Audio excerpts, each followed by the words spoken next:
Assalamualaikum warahmatullahi wabarakatuh. Selamat pagi anak-anak semuanya. Salam sehat dan semangat. Kembali lagi, hari ini kita akan belajar materi matematika. Apa yang akan kita pelajari? Ya, kita akan belajar menyatakan suatu bilangan sebagai jumlah dari dua bilangan cacah. Bagaimana penjelasannya? Mari kita saksikan. Jangan lupa ya, di akhir video terdapat soal yang bisa kalian kerjakan.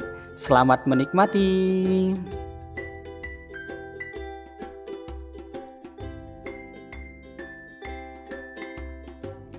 Kita simak ilustrasi berikut.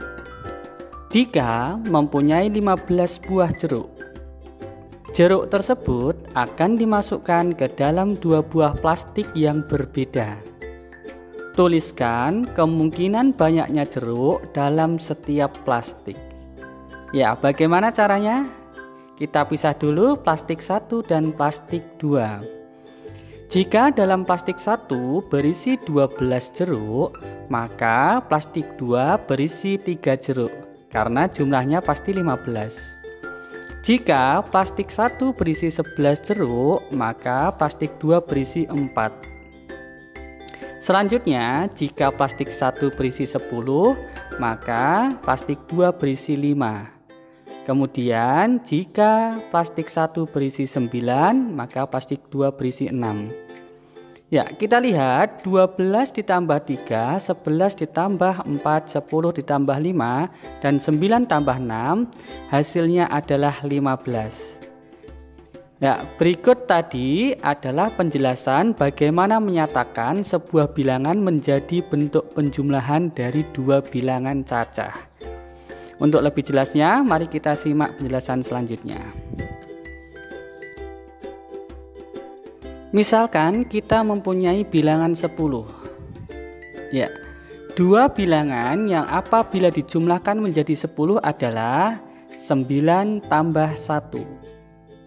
8 tambah 2, 7 tambah 3, 4 tambah 6, 5 tambah 5. Selanjutnya, misalkan kita mempunyai bilangan 150. Dua bilangan yang apabila dijumlahkan menjadi 150 adalah 100 tambah 50, 90 ditambah 60, 80 ditambah 70, 145 ditambah 5, 75 ditambah 75, dan masih ada bilangan-bilangan yang lain. Bagaimana? Sudah paham ya? Alhamdulillah. Lalu, bagaimana cara menentukan bilangan-bilangan tersebut? Ya, di sini kita coba lagi. Misalkan kita mempunyai bilangan 2000. Kita akan menentukan dua bilangan yang dijumlahkan menjadi 2000. Caranya adalah kita pilih satu bilangan yang lebih kecil dari 2000. Kita contohkan di sini 1500. Kemudian untuk mencari bilangan yang kedua, kita tinggal mengurangkan antara 2000 dengan 1500. Hasilnya adalah bilangan keduanya yaitu 500. Satu contoh lagi, misalkan kita pilih bilangan yang pertama adalah 1000. Bebas ya, di depan maupun di belakang caranya sama. Berarti tinggal kita mengurangkan antara 2000 dengan 1000. Hasilnya adalah 1000. Ya, itu adalah cara mencari dua bilangan yang dijumlahkan menjadi 2000. Selanjutnya, mari kita kerjakan soal-soal berikut.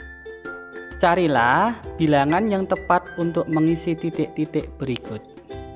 Soal pertama. Caranya berarti adalah 3786 dikurangi dengan 2354. Kita lihat, kita selesaikan dengan cara susun.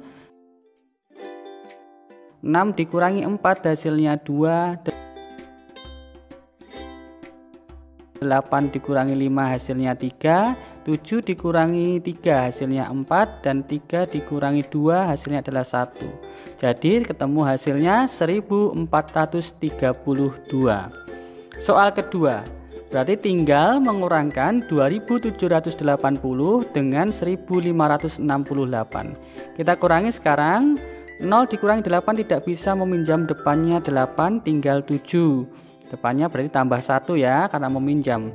Sekarang 10 dikurangi 8 hasilnya adalah 2, 7 dikurangi 6 hasilnya adalah 1, 7 dikurangi 5 hasilnya adalah 2, dan 2 dikurangi 1 hasilnya adalah 1. Jadi sudah ketemu hasilnya adalah 1212. Selanjutnya yang terakhir, letaknya di belakang sekarang bilangannya, berarti 1800 tetap dikurangi dengan 600. Hasilnya adalah 0 kurangi 0 hasilnya 0, 0 dikurangi 0 lagi hasilnya 0, 8 dikurangi 6 hasilnya 2. Kemudian 1 tidak ada yang mengurangi, berarti tetap. Berarti hasil akhirnya adalah 1200. Bagaimana, sudah paham ya? Alhamdulillah.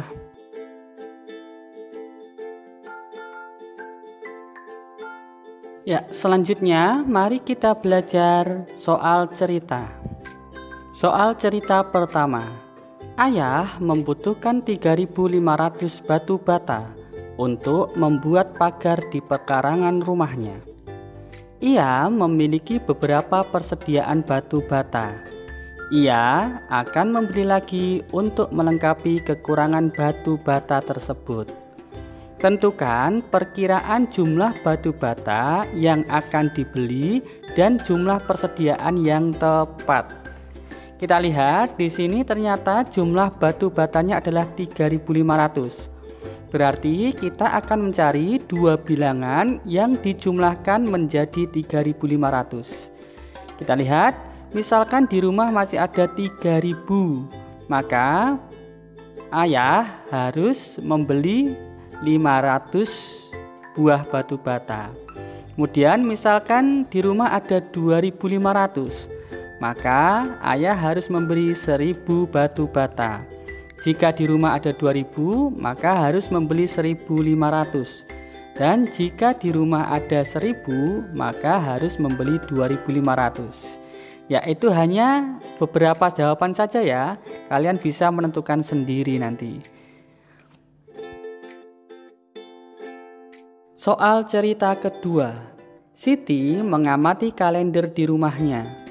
Siti menghitung dalam 1 tahun ada 365 hari. Siti menggunakan banyak waktunya belajar di sekolah. Ketika libur, Siti belajar bersama kedua orang tuanya. Mari kita tentukan kemungkinan banyaknya hari Siti belajar di sekolah maupun di rumah. Ingat, dalam soal ini Siti menggunakan banyak waktu belajarnya di sekolah. Jadi banyaknya hari harus lebih banyak di sekolah.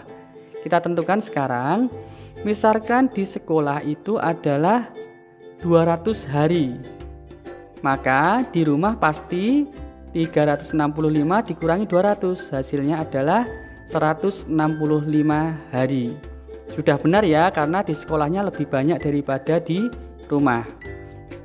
Misalkan di sekolahnya adalah 210, maka di rumahnya adalah 155 hari. Kemudian jika 250 hari di sekolah, maka di rumahnya adalah 115 hari. Kemudian jika di sekolahnya adalah 300 hari, maka di rumahnya adalah 65 hari. Ya, jika dijumlahkan semuanya menghasilkan 365 hari. Bagaimana? Sudah paham ya? Alhamdulillah. Soal cerita ketiga. Udin dan kakaknya mengumpulkan kelereng bersama-sama. Jumlah kelereng semuanya adalah 600 buah. Berapa kemungkinan kelereng yang bisa dikumpulkan Udin dan berapa kemungkinan kelereng yang bisa dikumpulkan oleh kakak Udin? Kita lihat bersama-sama. Jumlah semuanya ada 600. Berarti kita mau mencari bilangan yang dijumlahkan hasilnya adalah 600. Kemungkinan pertama, jika Udin mempunyai 500 kelereng, maka kakaknya pasti mempunyai 100 kelereng. Kemudian, jika Udin mempunyai 400 kelereng, maka kakaknya mempunyai 200 kelereng. Selanjutnya, jika Udin mempunyai 450 kelereng, maka kakaknya mempunyai 150 kelereng. Dan jika Udin mempunyai 350 kelereng, maka kakaknya mempunyai 250 kelereng. Bilangan-bilangan tersebut jika dijumlahkan menjadi 6. Soal cerita keempat atau di sini yang terakhir. Keluarga Dayu sering sarapan kentang. Ayah Dayu memiliki kebun kentang. 5 panen terakhir ayah Dayu memanen 1000 kentang, 1200 kentang, 1300, 1500 dan 2000 buah kentang. Ayah Dayu menyimpan sebagian kentang di rumah dan sebagiannya dijual ke pasar. Berarti dari soal ini kita diminta untuk menentukan kemungkinan yang disimpan di rumah dan dijual ke pasar dari masing-masing panen. Misalkan yang pertama adalah yang 1000. Misalkan 1000 berarti jika yang disimpan di rumah 500, maka yang dijual adalah 500. Kemudian yang 1200. Jika di rumah disimpan 600, maka yang dijual juga 600. Kemudian yang 1300. Jika yang disimpan di rumah 600, maka yang dijual adalah 700. Yang 1500, jika di rumah disimpan 1000, maka yang dijual adalah 500.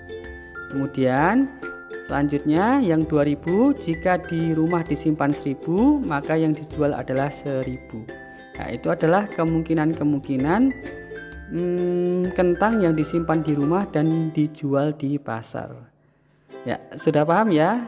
Alhamdulillah, pembelajaran kali ini sudah selesai. Semoga kalian dapat memahaminya. Selanjutnya, kalian bisa mengerjakan soal-soal latihan berikut. Sekian dari saya. Assalamualaikum warahmatullahi wabarakatuh.